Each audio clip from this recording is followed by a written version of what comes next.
There's this spot in the library I like. African Histories, because no one's ever there. I laughed. It's in the far corner away from everything. I smuggle a coffee in and I just chill. Think. Sometimes there's a book involved. Sometimes I'm just listening to a playlist I loaded up. It gives me space. I shook my head and hoped it would force down the fierce flush of blood rushing to my face. Growth, Kiki. You can't die from being personal. I stared at the menu once more for fortification before looking back up at his gentle interest. Okay. So there was this period where my family was going through a lot, and I had to take care of my little sister sometimes, pick her up from school. I knew the house would be empty when we got home, and the thought of that was just, I couldn't deal with it. You know, she was about 9 and I was about 16, 17. I'd take her to the bakery on High Street and get us 2 slices of Tottenham cake. I love Tottenham cake. It's still my go-to comfort treat. Anyway, I'd get us the cake and a cup of hot chocolate that we'd share and smuggle them into the local library. We'd read books next to each other and I'd ask her questions about what she's reading and she'd ask me questions about what I read. And we'd just escape into these worlds and forget for about an hour or so. I guess when I came to Whitewell, I just gravitated toward the library because it felt safe. And then I found that spot. This is from Honey and Spice by, I'm going to mess up her name probably because I can't remember what it sounded like, but I think it's Bobalola, Babalo, no wait, okay, I have to look at it. Bobalola. And this is classified as new adult. Young adult is usually, there's a lot less physicality between our hero and heroine. So this one is definitely new adult. They're also in college, which is a distinction. It says, sweet like a plantain, hot like pepper. They taste the best when together, Honey and Spice. This was also a Reese's Book Club book. This is a second book for the author. The first one is for Love in Color, which I'm looking forward to reading. This was published in 2022. Okay, so it's 2024. Around 2021, I decided I was only going to read books I decided I was only going to read books about othered people by othered people. So whether it was a person of color or, differently abled person or older romance, because usually romances like ended around, the age cutoff age is somewhere in the 30s, or I've read some plus size romances, and yeah, just generally books by othered, just because my upbringing or my education, especially, the age that I am, I was going to school in the 80s. So there weren't a lot of stories with people that looked like me. So I think I'm trying to think if we read anything. We read Othello, when I was in high school. I'm trying to recall any other required reading. I was going to say, Woman Warrior, but I read that in college, by, I think, Maxine Hong Kingston, I think her name is. That was a really good book. Yeah, I don't recall if there was a book, other than like Deanie by Judy Blume. I can't think of any book that was about somebody that looked like me. I think there was I don't know if it was Roll of Thunder, Hear My Cry or something, but it was always something about like tragedy. and it was never required reading. So I decided almost 4 years ago, I'm only going to read books, but it's been the most fabulous thing. I have read Chinese mythology. I've read books by East Indian people and East Indian YA, Filipino YA, romance. It's just absolutely fascinating. It's like, and I was doing this before Bridgerton, y'all. So just make that note. But it's just been absolutely fascinating. And I have found, each year I'm like, I said, okay, I'm only going to do this for this year. And, I've just continued it on for almost 4 years now. And Honey and Spice is a really good, there's a lot going on in this story that maybe doesn't need to, or it's not that necessarily that it doesn't need to, but it's not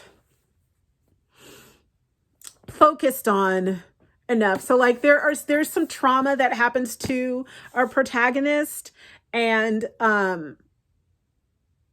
it's it's mentioned, and you get the idea that you get the view that that's part of the reason why she is, but it's not enough for me. Okay. I feel like I wanted more information on that. And also there is a lot of, I don't want to say I don't want to say like contrived, but I feel like the relationship between the two main characters is their okay, so what happens, I'm not going to be able to explain this well. And I hate when people give you the plot, because I never want to know what's going on in the story. I want to just read it and be surprised.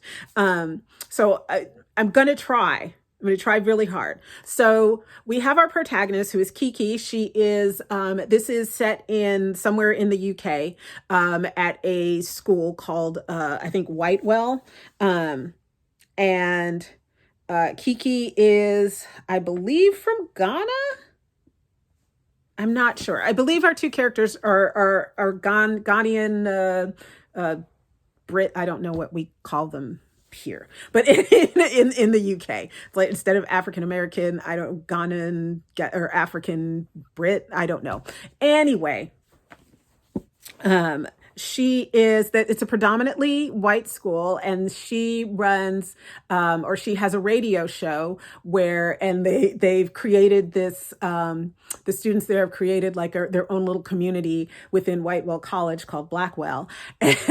And she runs a radio show, and the radio show is basically, don't be clamoring after a relationship.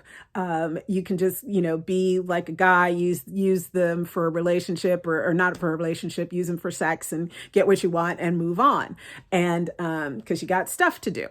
And it's so her MO, like, is what she's known for is not being in any relationships. Meanwhile, she is sleeping with, because it opens up and she's sleeping with this one guy who, and she breaks it off right at the beginning of the book. And because she's just like, this is, what am I doing here? And nobody knows. It's a secret relationship. And then at a party, she is talking to another guy, and I believe that they kiss at the party. And somehow this is like a big blow to her reputation for being like this solo person. And so they decide to pretend to have a relationship and then talk about the relationship on the radio show, and the differences between how men see things and how women see things. So I feel like there's a lot of, that part was kind of contrived. And I feel like there was probably a better way to say that. But that being said, it's still extraordinary prose. it's still the characters you get into, you root for, and you want them to to have another story. I want to see them in another story. I'm hoping that some of the other characters have a story in the book, so we can visit them, visit Kiki, and I forgot her name, his name, Malachi, Kiki and Malachi, that we can see them again. I cannot recommend this book enough. I was really surprised at how into this I was. I started it and I was like, oh, okay, and I did the audiobook. I listened to the audiobook, and which is nice because you get the accented language, since they are both British and African. You get their own sort of patois in there, which is good because there's some words where you just don't know what they are, and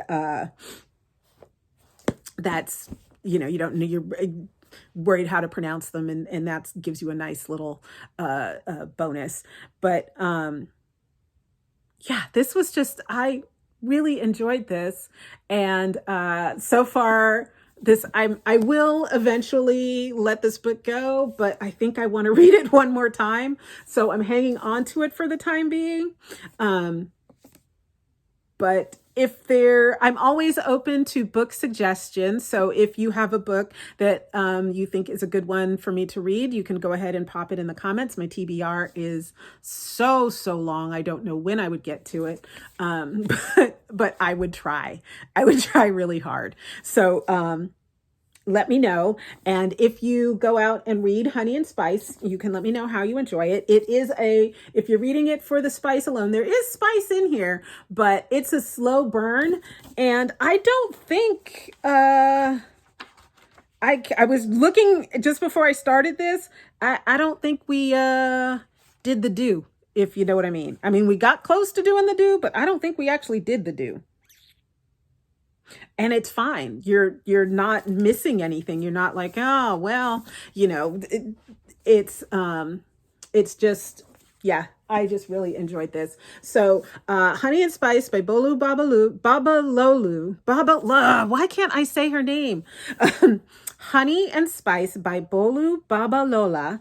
And this is her right here. So I have to look at her and apologize for not saying her name properly so many times. She is on Twitter as Bolu Berry, which is BOLUBERRY.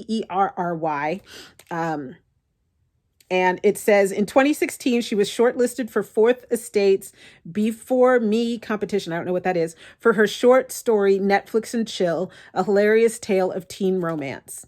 While writing scripts for TV and film, she also works as a culture writer and calls herself rom-connoisseur. Oh, that's fun. So yes, highly recommend. And this is my first book review. Yay. Hope you liked it. Toodles.